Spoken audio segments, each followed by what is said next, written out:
Video को like करके आगे शेयर जरूर कर देना। हर साल हज भी कर रहे हैं, गुनाह भी हो रहे हैं।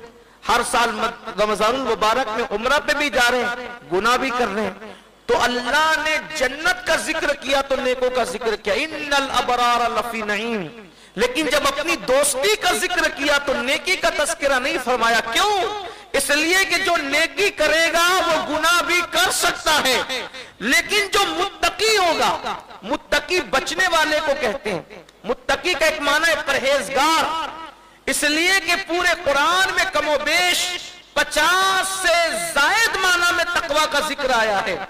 हर जगह अलग अलग मकामात पर तकवा को बयान किया। कहा कई तकवे से मुराद अल्लाह से डरना, कई तकवे से मुराद बचना, कई तकवे से मुराद परहेज करना। इसी तरीके से तकवे के अलग अलग माना है, लेकिन सारे माना को अगर समेट लिया जाए तो उसका मतलब यह बनता है परहेज करने वाला। और परहेज करना किसको कहते हैं? बचना। जैसे कि अगर किसी को शुगर का मर्ज हो जाए तो वो क्या कहता है? मुझे मिठाई से परहेज है, यानी मैं मिठाई से बचता हूं। परहेज का मतलब बचना। तो अल्लाह तबारक व तआला ने जब विलायत का जिक्र किया तो क्या फरमाया? परहेजगार लोग अल्लाह के वली हैं, मुत्तकी लोग अल्लाह के वली हैं। क्यों? इसलिए कि अगर कोई नेकी करे तो इम्कान है कि वो गुनाह भी करेगा, लेकिन जो गुनाह से बचेगा वो सिर्फ नेकी ही नेकी करेगा। बल्कि जो गुनाह से बचे, गुनाह से बचने वालों के लिए अल्लाह तबारक व तआला ने डायरेक्ट जन्नत का वादा फरमाया। अब तकवा क्या है?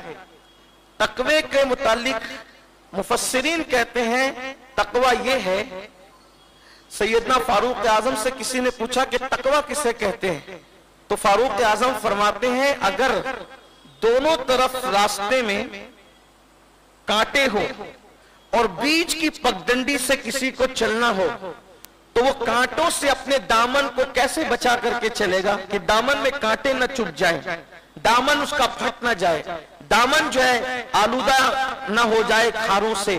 तो इसी तरीके से जब बंदा गुनाहों से इस शान से बच करके शरीयत के रास्ते पे चलता है तो गोया इसको तकवा कहते हैं।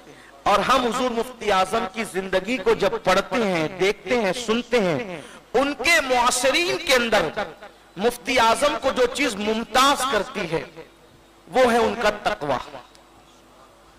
इसलिए कि अवाम का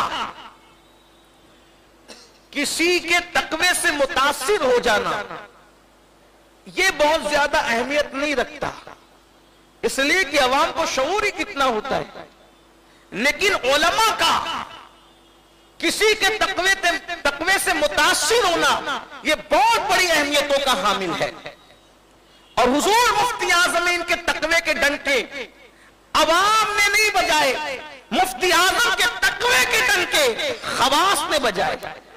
जैसे मिसाल के तौर पर बहुत सी चीजें ऐसी है कि कुछ लोगों को वो पता ही नहीं है। हुजूर सैयदी मुफ्ती आजम रहमतुल्लाहि ताला अलैह आपकी आदत करीमा थी कि मुनकिरीन इस्लाम के बने हुए हाथ के खाने को आप नहीं खाते थे। मुनकिर इस्लाम अगर चाय बनाई मुनकिर इस्लाम ने, आप नहीं पीते थे। मुनकिर इस्लाम ने खाना बनाया, आप नहीं खाते थे। यानी जो मुनकिरीन इस्लाम है, जो मुसलमान नहीं है, उनके हाथ की ना चाय पीना, ना खाना खाना, ना उनके हाथ की बनी हुई मिठाई को कभी इस्तेमाल करना। एक दिन ऐसा हुआ कि हुजूर मुफ्ती आजम रहमतुल्लाहि ताला अलैह और हुजूर मुहद्दिस आजमीन रहमतुल्लाह अलैह, मुफ्ती आजम को तो आप जानते हैं, मुफ्ती आजम कौन है, और मुहद्दिस आजम हिंद को भी जानते हैं। मुहद्दिस आजम कौन? हुजूर शेखुल इस्लाम वल मुस्लिमीन सैयदी मदनी मियां मुद्दजिल्लहुल आली के वालिद, ठीक, गाजी मिल्लत के वालिद मुहद्दिस आजमीन रहमतुल्लाहि ताला अलैह और आला हजरत के डायरेक्ट खलीफा मुहद्दिस आजम और आला हजरत के शागिर्द मुहद्दिस आजम, मुहद्दिस नहीं बल्कि मुहद्दिस आजम।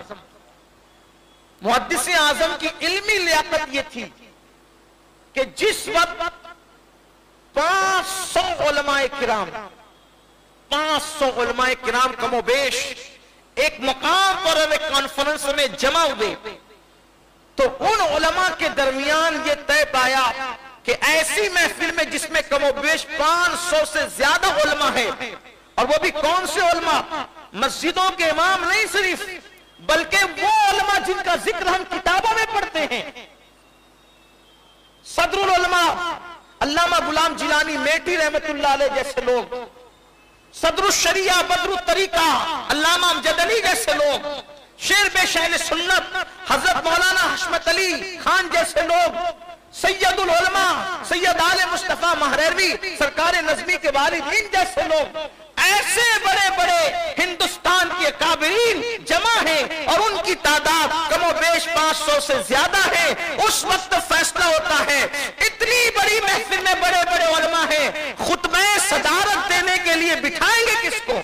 कौन खुतबे सदारत देगा? तो उस वक्त कहा गया, इतने सारे बड़े बड़े उलमा में अगर आज किसी को खुतबे सदारत देने का हक है तो उसे मुहद्दिस आजम के चोचवी के नाम से जानते हैं। ऐसे मुहद्दिस आजम के चोचवी रहमतुल्लाह अलैह वो भी मौजूद है और मुफ्ती आजमीन भी मौजूद।